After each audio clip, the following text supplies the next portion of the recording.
Hello buddies, आज हम नई शुरुआत करने जा रहे हैं क्लास 10th का चैप्टर ट्रिगोनोमेट्री। ठीक है, आज हम शुरू करते हैं। ठीक है, इसमें हम सिर्फ राइट एंगल ट्रायंगल की बात करेंगे। Right angle triangle mean right angle triangle. ये जो ट्रायंगल है, ठीक है, इसमें क्या है, ये जो होता है ये 90 डिग्री पे होता है, इसको हम राइट एंगल बोलते हैं। जैसे हम इसके वर्टिसेस को नेम दे सकते हैं ए बी सी, ठीक है, और ये होता है एंगल थीटा। ठीक है, ये जो है ए बी, ये जो है ये है परपेंडिकुलर। ठीक है, इस वाली साइड को हम परपेंडिकुलर बोलते हैं, इसके अपोजिट जो साइड होती है इसको हम हाइपोटेन्यूज बोलते हैं। हाइपोटेन्यूज बोलते हैं, इसको हिंदी में हम कर्ण भी बोलते हैं।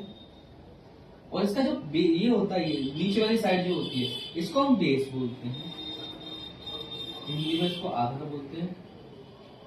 इसमें जो लॉन्गेस्ट साइड होती है, मतलब जो सबसे बड़ी कहते हैं, उसको हम हाइपोटेन्यूज बोलते हैं। ठीक है, सबसे बड़ी ये होती है, इससे छोटी परपेंडिकुलर होती है और सबसे छोटी बेस होती है।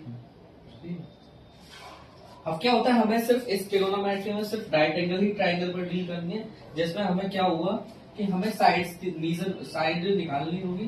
ठीक है, अब साइड मेजर करने के लिए हमारे पास एक फॉर्मूला है जिसको हम पाइथागोरस थ्योरम बोलते हैं, जो कि आपने प्रीवियस क्लासेस में पढ़ी होगी। पाइथागोरस थ्योरम, पाइथागोरस थ्योरम में ट्राइंगल होता है जो कि राइट एंगल ट्राइंगल है। ठीक है, ये जो होता है वो 90 डिग्री होता है, इसको हम परपेंडिकुलर बोलते हैं, जो हमने ऐसे किया था, इसको हाइपोटेन्यूज बोलते हैं, तो इसको बेस बोलते हैं। ठीक है, अब क्या होता है, इसमें एक फॉर्मूला है जिससे हम साइड निकाल सकते हैं। जैसे इसको जो थ्योरम है उसको में क्या है कि hypotenuse square is equals to perpendicular plus base. इसको मैं नाम दे देता हूं ए बी सी।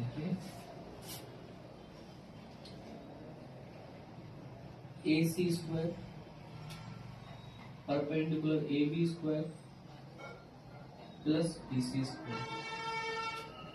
तो ए सी देखिए, ए सी इधर से स्क्वायर होंगे तो इधर रूट लगा देंगे, A B square plus B C square. ये हो गया आपका पाइथागोरस थ्योरम। ठीक है, आप नोट कर लीजिए। अब ट्रिगोनोमेट्री रेशियोज की बात करते हैं, जिसको हम टी रेशियोज भी बोलते हैं। T ratio, first sine cos tan.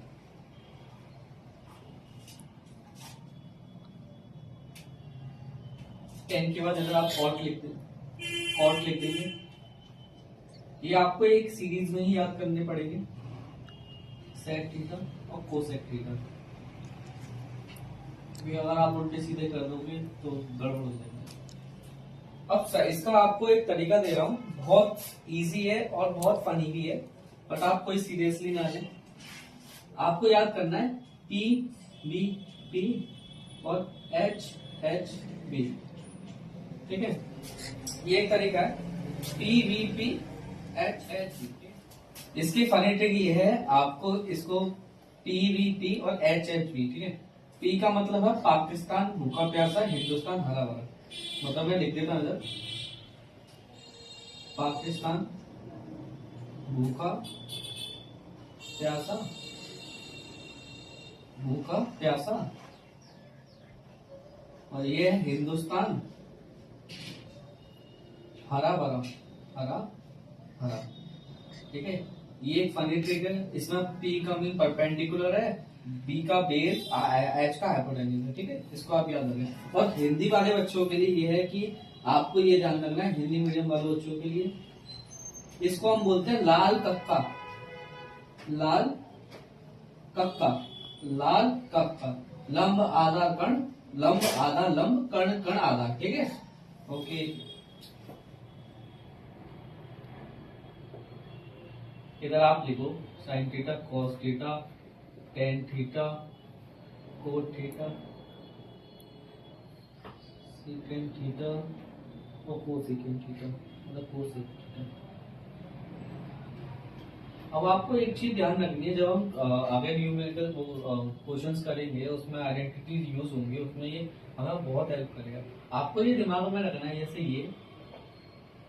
ये जो होते हैं ये आपस में एक दूसरे के रेसिप्रोकल होते हैं, ये आपको ध्यान रखना चाहिए। जैसे साइन थीटा कोसेक थीटा के रेसिप्रोकल होता है, जैसे साइन थीटा इज इक्वल होगा इसके, ये आपको आगे के क्वेश्चंस में हेल्प करेंगे। जैसे कॉस होता है 1/sec के, ठीक है, और जो होता है टेन होता है ये 1/cot होता है, और ये होता है 1/tan, ये इसके रेसिप्रोकल होता है। अब आप में एक और चीज इंपॉर्टेंट है, आप टेन और कॉट में एक काज देखेंगे, इसमें ना अलग से रिलेशन होता है। ये क्या करता है, इन दोनों में डिवाइड करें तो ये मिलता है, जैसे साइन बाय कॉस करें तो ये आपको इम्पोर्टेंट है, ये इसको ध्यान रखना इम्पोर्टेंट है। अब टेन कॉट का रेसिप्रोकल होता है तो इधर कॉस डिवाइड बाय साइन होगा, ये इम्पोर्टेंट है क्योंकि ये आगे के सवाल में बहुत ज्यादा यूज किया जाता है, इसमें बच्चे ज्यादातर कंफ्यूज हो जाते हैं। एक राइट एंगल से पूछ लेते हैं आगे, यूनाइटेड इंडिया, इसको ए बी सी बोल दो। अब इसमें लिखता हूं in triangle ABC if sin A is equals to 3 divided by 5, then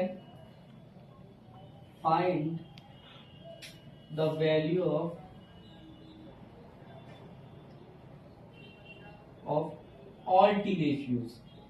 all t ratios का मीन क्या है, और साइन ए के अलावा और जितने भी टी ट्रिगोनोमेट्रिक रेशियोज हैं उनकी वैल्यू निकालना। First of all A B C, ठीक है। अब मैंने आपको बताया था पीवीपी, अब साइन ए आपको दे रखा है 3/5, मतलब साइन अब बनाए पीवीपी एच एच पी, ठीक है। जो साइन ए होता है वो पी अपॉन एच के बराबर होता है, मतलब ये जो वैल्यू है पी अपॉन एच की वैल्यू है, ठीक है, परपेंडिकुलर हाइपोटेन्यूज की वैल्यू। अब इसमें परपेंडिकुलर ही है, जो 3 है वो पी की वैल्यू है, मतलब पी की जो वैल्यू है वो 3। अब पाइथागोरस थ्योरम, इसमें हमने क्या पढ़ा था, जो हाइपोटेन्यूज का स्क्वायर होता है वो पी स्क्वायर बी स्क्वायर के बराबर होता है, इसको आप याद कर लें, बहुत जरूरी है, ठीक है। अब आप देखिए इसमें किस चीज की जरूरत है, बी की जरूरत है, तो आप वैल्यू पुट कर दीजिए 5 स्क्वायर, पी का स्क्वायर मीन्स 3 का स्क्वायर प्लस बी स्क्वायर, ठीक है। अब 25 9 प्लस बी स्क्वायर, अब आप इसको इधर लाएंगे तो ये प्लस का इधर आके माइनस का हो जाएगा, 25 माइनस 9 और बी स्क्वायर 16, तो बी स्क्वायर बराबर हो गया 16। जब इधर से रूट स्क्वायर हटाएंगे तो रूट लगाएंगे, तो जो बी होता है वो 4 होता है। प्लस माइनस लिखते हैं बट ये साइड की वैल्यू तो इसलिए हमेशा ऑलवेज प्लस लिखेंगे, ठीक। तो बेस की वैल्यू जो है वो 4 मिल चुकी है, ठीक है। अब हम इसमें से पुट कर देंगे, जैसे कॉस की वैल्यू निकालनी है तो बेस की वैल्यू कितनी है 4, हाई की वैल्यू क्या है इसमें 3 है, और बेस की वैल्यू कितनी है 4 है। तो आपको कुछ नहीं करना, जो आपने वैल्यूज निकालनी है इसमें इसके अकॉर्डिंग जो हमने बनाया था इसमें वैल्यू पुट कर दो, वही इसका आंसर है, 40 की वैल्यू थी। अब इसका रेसिप्रोकल कर दो, करने की हमें जरूरत नहीं है, इसका ये रेसिप्रोकल होता है, इसकी तो वैल्यू 3 हो गया, ये हो चुका है फर्स्ट सवाल, ठीक है। अब ये हमारा एक सवाल कर दिया है, अब हम इसके बाद